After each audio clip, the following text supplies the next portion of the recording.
السلام علیکم ورحمۃ اللہ وبرکاتہ۔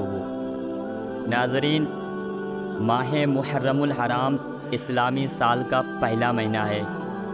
اس کے محترم معزز ہونے کی بنا پر اسے محرم الحرام کہا جاتا ہے۔ نیز قرآن کریم میں 12 مہینوں میں سے جن 4 مہینوں کو خصوصی حرمت اور تقدس حاصل ہے، ان 4 عظمت والے مہینوں میں سے بھی پہلا بالاتفاق محرم الحرام کا مہینہ ہے۔ رجب، ذی القعدہ اور ذی الحجہ بھی شامل ہے۔ مسلم شریف کی ایک روایت میں ماہ محرم کو اس کے شرف کی وجہ سے شہر اللہ یعنی اللہ کا مہینہ بھی کہا گیا ہے۔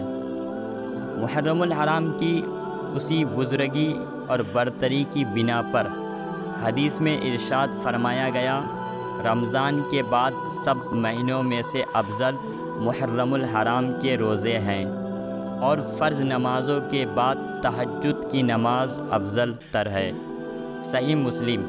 اس ماہ معظم کے ایام میں عاشوراء یعنی 10ویں تاریخ کو خصوصی عظمت حاصل ہے، اور اس کی بنیاد کئی واقعات ہے جنہیں حضرت آدم علیہ السلام کی ولادت سے قیامت کے وقوع کے دن تک بیان کیا جاتا ہے۔ تاریخ انسانی کے کئی بڑے اہم واقعات کو اس دن کی طرف منسوب کیا جاتا ہے۔ یہ بھی یاد رہے کہ محرم کی یہ شان ہمیشہ سے ہے اور ہمیشہ رہنے والی ہے۔ ماہ محرم الحرام اپنے اس امتیاز میں کسی زمان و مکان کا پابند نہیں ہے۔ خود زمان و مکان کسب شان میں محرم الحرام کے پابند ہے۔ البتہ اس مہینے کے بارے میں سرکار دو عالم صلی اللہ تعالیٰ علیہ وسلم نے 2 اعمال سند صحیح کے ساتھ ثابت ہے، جن کے کرنے کا ترغیبی حکم دیا گیا۔ اس ماہ کی 10ویں تاریخ یعنی یوم عاشوراء کا روزہ رکھنا۔ اس بارے میں بخاری شریف میں حضرت عبداللہ بن عباس سے یہ روایت منقول ہے کہ رسول اللہ صلی اللہ تعالیٰ علیہ وسلم جب مدینہ تشریف لائے تو اہل کتاب کو اس دن کا روزہ رکھتے ہوئے پایا۔ جب اس کا سبب دریافت کیا گیا تو انہوں نے کہا کہ اس دن بنی اسرائیل نے حضرت موسیٰ علیہ السلام کے ساتھ فرعون کے ظلم سے نجات پائی تھی، اور فرعون اپنے ساتھیوں کے ساتھ دریائے نیل میں غرق ہوا۔ اس لیے بطور شکرانہ حضرت موسیٰ علیہ السلام نے اس دن کا روزہ رکھا تھا۔ حضور صلی اللہ تعالیٰ علیہ وسلم نے فرمایا، پھر ہم اس کے تم سے زیادہ حقدار اور حضرت موسیٰ علیہ السلام کے زیادہ قریب ہے۔ صحابی رسول حضرت سلمہ رضی اللہ تعالیٰ عنہ اور ربی رضی اللہ تعالیٰ عنہ سے مروی ہے کہ رسول اللہ صلی اللہ تعالیٰ علیہ وسلم نے یوم عاشوراء کی صبح مدینہ منورہ کے آس پاس ان بستیوں میں جن میں انصار رہتے تھے یہ اطلاع پہنچائی کہ جن لوگوں نے ابھی تک کچھ کھایا یا پیا نہیں ہے وہ آج کے دن روزہ رکھے، اور جن لوگوں نے کھا پی لیا ہے وہ باقی دن کچھ نہ کھائے اور وہ سارا دن روزے کی حالت میں رہے۔ بعد میں جب رمضان کے روزے فرض ہوئے تو عاشوراء کے روزے کی فرضیت منسوخ ہو گئی اور اس کی حیثیت نفل روزے کی رہ گئی، کیونکہ 4 وجہوں سے اس ماہ کو تقدس حاصل ہے۔ پہلی وجہ تو یہ ہے کہ احادیث شریفہ میں اس ماہ کی فضیلت وارد ہوئی ہے۔ چنانچہ حضرت علی رضی اللہ تعالیٰ عنہ سے کسی شخص نے سوال کیا کہ ماہ رمضان المبارک کے بعد کون سے مہینے کے میں روزہ رکھوں؟